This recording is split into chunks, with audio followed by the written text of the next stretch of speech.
A man stood up in Oshkosh, Wisconsin on the 2nd of October, 1919, and told a room full of veterans exactly what the next 100 years of history would look like.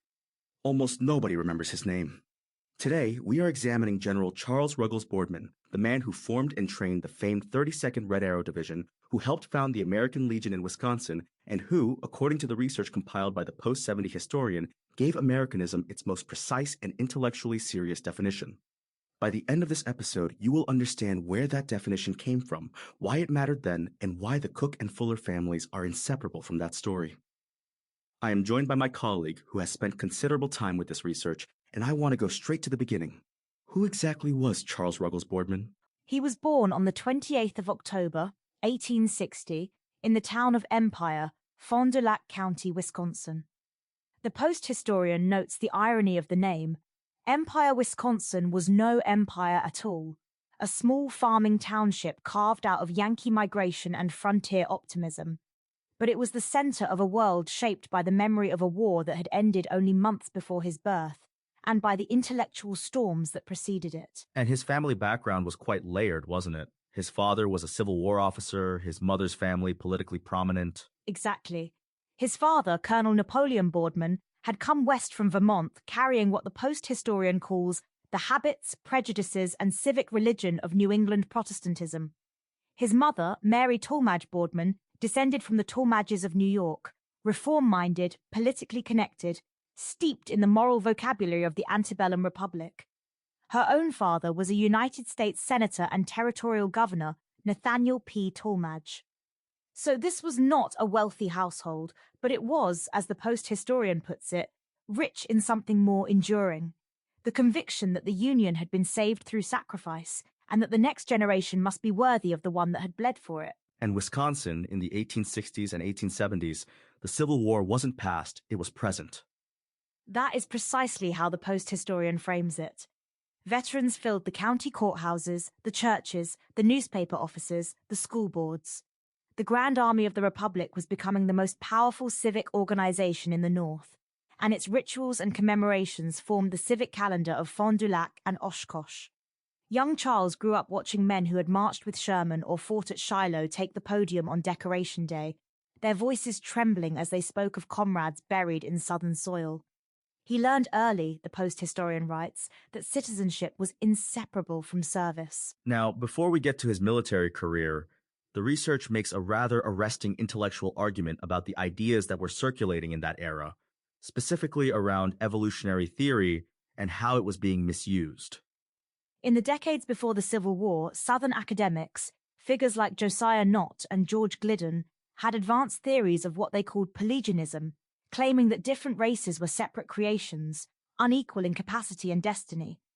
And after Darwin published On the Origin of Species in 1859, some Southern intellectuals attempted to appropriate natural selection as a justification for slavery, arguing that hierarchy was nature's law. Now, his father, Napoleon, there is a rather wonderful detail in the research about a map. There is. Napoleon Boardman served as a first lieutenant in the 2nd Wisconsin Cavalry, assigned to the Western Theater, scouting, screening, escorting supply trains, guarding railroads in Missouri, Arkansas, and Mississippi. Not the glamorous battles of the East, but essential work. And one of the most tangible pieces of evidence of his service is a pen and ink battlefield map he created of the Battle of Prairie Grove in Arkansas on the 7th of December, 1862. It is preserved today by the Wisconsin Historical Society, a first-hand rendering of the battlefield by an officer who was present, showing that Napoleon Boardman was not merely a line officer, but one trusted with reconnaissance and staff-level responsibilities. A man drawing maps under fire. That tells you something. It does. And then there is Charles's mother, Mary Ann Ruggles Boardman, born into the long-established Ruggles family of New England. She brought with her the values of that tradition, education, religious seriousness, thrift, and the belief that community life was a shared responsibility. And there is a telling detail: Charles carried her maiden name as his middle name, Charles Ruggles Boardman. This was a deliberate and meaningful choice in 19th century naming traditions, reflecting not only family pride, but the recognition that the Ruggles lineage carried social weight. So the name itself was a statement of inheritance. Exactly. Charles's sense of duty, discipline, and public service was shaped as much by his mother's cultural inheritance as by his father's military example. She was one of the women whose cultural and moral leadership helped build Wisconsin from the inside out. Now, the research also discusses MOLUS, the military order of the Loyal Legion of the United States, and Charles's connection to it through his father. MOLUS was founded on the 15th of April, 1865, the day after President Lincoln died. 3 Union officers met in Philadelphia and resolved to create an organization that would bind together the commissioned officers of the Union Army, Navy, and Marine Corps. Their purpose was twofold: to honor the fallen president and to ensure that the meaning of the war would not be lost in the political turmoil that followed. Founded on the day of Lincoln's death. That is a striking origin. It is. And what makes it relevant to Boardman is the hereditary membership structure. MOLUS created a second class of membership, hereditary companions, drawn from the direct male descendants of Union officers. Charles entered MOLUS not on the strength of his own World War I service, but as the hereditary representative of his father, Lieutenant Napoleon Boardman of the 2nd Wisconsin Cavalry. The post-historian is emphatic. By accepting hereditary membership, Charles became the living representative of his father's Civil War service, ensuring that Napoleon Boardman's contribution to the Union cause remained part of the order's collective memory. The founders of the American Legion drew directly from MOLUS and the Grand Army of the Republic for their binding ideals. That even the structure and ceremony of the American Legion were inherited from what he calls the giants who made it possible. American Legion members will recognize the hereditary role preserved in the Sons of the American Legion. So Boardman was not just a product of that tradition, he was a living link in its chain. Precisely. Now, his own military career begins at 19, when he enlisted as a private in the Wisconsin Guard. Records of his service as an enlisted man, starting in 1879, were not maintained, but he was first recorded as a captain in 1885, a commission clearly earned, at least in part, because he attended the University of Wisconsin at Madison, where he graduated with a Bachelor of Arts in 1884. To put that in context, in 1900, only 10% of American children graduated high school. Boardman completing university was remarkable for his era. And his civilian career ran in parallel. He was not purely a military man. Not at all. The Post historian describes him working as editor, then manager, then secretary-treasurer of the Daily Northwestern newspaper in Oshkosh, physically and professionally at the center of Oshkosh's civic life. And then in 1895, he co-founded the Wisconsin National Life Insurance Company, later becoming its president from 1908 to 1946. Major Charles Boardman viewed life in the macro and served wherever he saw a gap. And then the Adjutant General appointment, 4 governors, 16 years. On the 4th of January, 1897, Governor Edward Schofield appointed him Adjutant General of Wisconsin. He held that post under 4 governors, Schofield, La Follette, Davidson, and McGovern, until the 1st of August, 1913, 16 years. During that time, he standardized training and organization of the Wisconsin National Guard and oversaw modernization in the pre-Mexican border and pre-World War I eras, which positioned Wisconsin units to integrate more smoothly into federal service when America entered the war. He retired in 1913. And then, of course, that did not last. That didn't last long. When the United States entered World War I in 1917, Boardman, now in his late 50s, returned to active service. On the 1st of May, 1917, he was promoted to Brigadier General, passing 2 grades of rank in the process, an unheard-of promotion explained by the dire need for field commanders and Boardman's extensive administrative expertise. 2 grades at once, in his late 50s. The Army was clearly not spoilt for choice, but also clearly knew exactly who they needed. Exactly. He was given command of the 1st Wisconsin Infantry Brigade, and under War Department general orders, Wisconsin and Michigan National Guard units were combined at Camp MacArthur in Waco, Texas, to form the 32nd Infantry Division. Within that division, the 1st, 2nd, and 3rd Wisconsin Infantry formed the core of the 127th and 128th Infantry Regiments and the 121st Machine Gun Battalion of the 64th Infantry Brigade, Boardman's brigade. And this is where the Cook and Fuller families enter the story directly. They do.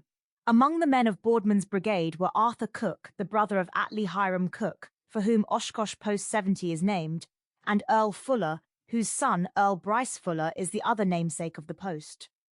The post historian is clear that Post 70 is named the Cook-Fuller Post because, as he puts it, Les Terribles refused to take personal credit for their selfless and audacious service during World War I. Les Terribles, that is the French nickname the 32nd Division earned. How did that come about? The 32nd Division earned the name Red Arrows from French officers who watched its progress across their operational maps during the Great Allied Offensives of 1918. In the cartographic language of the First World War, red arrows had a specific meaning. They indicated the direction and momentum of friendly attacks. When a unit broke through successive enemy positions, the mapmaker extended the arrow forward. As the 32nd Division entered combat in the Aisne-Marne and Oise-Aisne operations, French staff officers noticed a pattern. In sectors where other divisions stalled, the arrows marking the 32nd's progress continued to move forward. So the name came from the maps themselves, not from a press release or a general's speech. Precisely. French officers reviewing the day's operations began referring to the Americans of the 32nd as les flèches rouges, the Red Arrows. The nickname arose naturally from the maps. And after the war, the division formalized the image in its insignia, a red arrow piercing a horizontal bar, symbolizing the German lines it had broken, specifically the Hindenburg Line in October of 1918. And the post historian has a rather beautiful metaphor running through all of this. Boardman as the Fletcher. It is the organizing metaphor of the entire document, really. The post historian writes that the combat commander was the archer, but Boardman had crafted the bow. Men like Arthur Cook and Earl Fuller were the arrows. And in the final line of that section, he writes, "If the 64th was, ultimately, the Red Arrow, Cook and Fuller were the arrowheads. General Charles Ruggles Boardman was their Fletcher." It is a striking image, and it captures something true about the nature of military preparation versus military execution. Now, there is a rather extraordinary plot twist in the research around the command of the 64th Brigade, involving General Lejeune, of all people. Yes, and the post-historian is admirably honest about his own initial confusion. He had assumed that General John A. Lejeune, who is correctly famed for being the first Marine Corps general in history to lead an army division, had commanded the 64th Brigade after Boardman. But when he checked the dates, they appeared to conflict. Boardman was not officially relieved until the 11th of August, 1918, yet Lejeune reportedly assumed command from Boardman, while simultaneously being recorded as taking command of the 2nd Infantry Division. One man cannot command two units at the same time. Exactly what the post-historian thought. But there was no error. The precise sequence was, on the 6th of August, 1918, Lejeune took acting command of the 64th Brigade. On the 11th of August, Boardman's relief became official in the AEF orders, and then, just 4 days after assuming his post as brigade commander, Lejeune was promoted to division commander of the 2nd Infantry Division, the Indian Head Division. So Lejeune was in command of the 64th Brigade for approximately 4 days before moving on. 4 days. So who actually led Boardman's men through the great battles of 1918? Brigadier General Edwin Leroy Sweetser. Born in Massachusetts in 1863, a West Point graduate, a regular Army officer whose career the post-historian describes as a mirror reflection of Boardman's, just in the regular Army.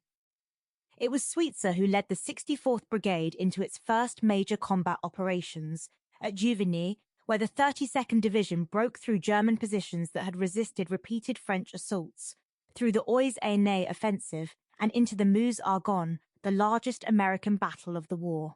And the post-historian notes that Sweetser himself acknowledged he stood on Boardman's shoulders. He does. The post-historian quotes the axiom, "We fight with the army we have, not the one we want," and then argues that in the rarest of examples, such as with the 64th Infantry Brigade, the army of the moment could not have been improved by anyone's imagination.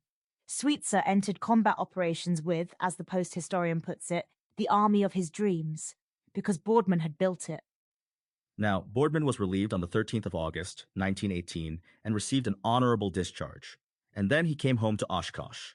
And this is where the story pivots toward what the post-historian considers Boardman's most consequential act. On the 2nd of October, 1919, General Charles Ruggles Boardman addressed the first meeting and rally of the American Legion's Post 70 in Oshkosh, Wisconsin. And under his encouragement, Arthur Cook and Earl Fuller joined Post 70 of the American Legion in Oshkosh. Earl Fuller and his wife Teresa married and had 5 children. Earl Bryce Fuller, born 1918, Douglas Francis Fuller, born 1922, Rosemary Fuller, Jacqueline Gertrude Fuller, and Duane Gregory Fuller, Douglas's twin who died in infancy.